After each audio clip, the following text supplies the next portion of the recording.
So in this video, we're going to talk about 3 quick shortcuts to help you find your documents easier. And the first one, which is the one I highly recommend, is using your search. It honestly doesn't matter how you organize your Google Drive if you utilize the search engine.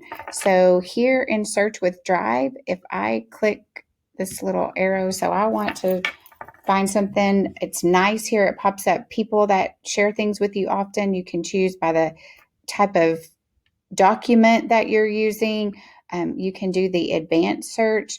So if I'm looking for a spreadsheet and I know that Jill Fay is the one that shared it with me, but I can't remember the name, then I can simply put in Jill's name and search.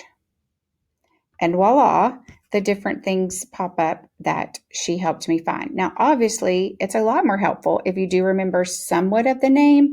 You don't have to remember all of it, but say I know that it's somewhere in it has the words strategy. Then I can search and it eliminates a little bit of those things. So having a little bit of the name is helpful. But again, it doesn't matter where these things are or who created them. Using your search engine makes it super easy. If I know that I was actually looking for this today, I wanted the spreadsheet and I knew I was the one who created it. So it was owned by me. Um, then I can click here. And the one I was actually looking for was college. It was shared with my daughter.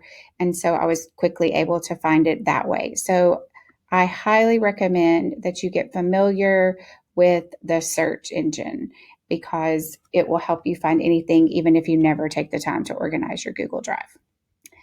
The second thing that is helpful is if you absolutely pretty much ignore the shared with me. I know over digital dogs, it became a little bit overwhelming because you were in Google Classrooms and people were sharing a million things with you and you felt like your shared with me was just completely full. Ignore it.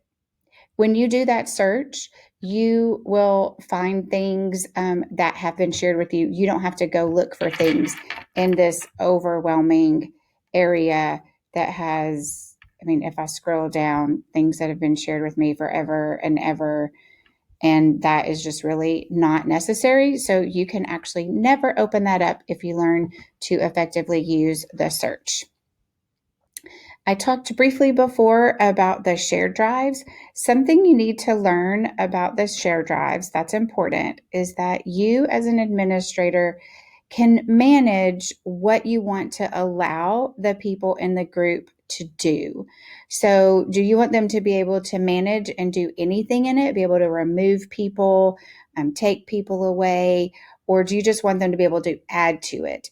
You can also make it where somebody can just view it, where you don't want them to be able to add anything to it, but you want them to be able to just see what's in it. So it is important that you think about, what do I want the people in my organization to be able to do? And if you click on the arrow, it shows you what these things are. So a contributor can add or edit files, a content manager can actually delete files. So be sure that you're thinking about that when you're creating your shared drives.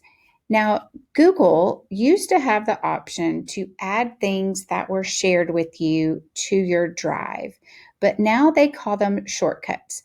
So, what this means is that it's not existing in 2 different locations. It's basically like a bookmark in another location. So, for example, this is something I'm working on and we're working on for you guys. If I wanted to add a shortcut, then I can right click and it says right here, add shortcut to drive. So when I do that, I have to decide, well, where do I want it to be? Well, let's say I really want this in my shared drive and I want it to be with our innovation team. So I click on it and click this folder. I don't really know what folder I want it to go into, so I'm not going to put it in a folder, but I click Add Shortcut. Now, if we go to that share drive, you will see that it no longer looks like the document. Remember, I didn't put it in a folder. See, it has that little arrow, so it's a shortcut. So you can actually add shortcuts to a shared drive. So that way it wouldn't take it completely out of your drive. It would add it to the shared drive. So that's something that Google has done a little bit different, is to add shortcuts now. So just a quick recap. Remember to completely ignore your shared with me, because it can be overwhelming and cause anxiety, and 100% rely on the advanced search features in your Google Drive. Thank you.